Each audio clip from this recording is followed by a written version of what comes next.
ఎడారి దేశాలు అంటారు దుబాయి, సౌదీ అరేబియా, గల్ఫ్ దేశాలన్నింటినీ.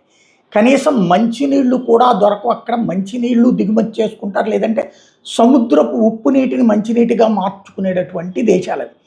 అలాంటి చోట్లన పగటిపూట విపరీతమైనటువంటి వేడి 50-60 డిగ్రీల సెల్సియస్ ఉష్ణోగ్రతలు. అందుకని ఏసీ లేకుండా అక్కడ పొరపాటును కూడా ఉండలేము. రాత్రిపూట్ల విపరీతమైన చలి ఉండేటటువంటి ప్రాంతాలు. ఇప్పుడు అక్కడ ఒక విచిత్రమైనటువంటి పరిస్థితి, కుండపోత వర్షాలు కురవడం అన్నటువంటిది. 18 మంది ఒమన్లో చనిపోయారు. అట్లాగే దుబాయ్లో దారుణమైనటువంటి పరిస్థితులు, వరదలు వస్తున్నాయి అక్కడ. ఇది గతంలో లేనటువంటి విచిత్రమైనటువంటి పరిస్థితులు.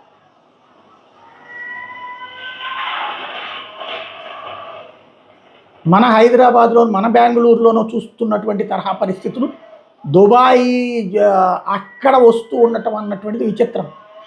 చూడండి ఎలా జరుగుతోంది.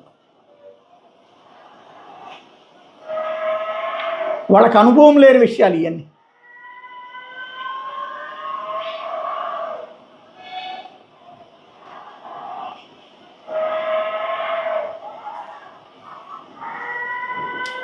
గాలి శబ్దం అది.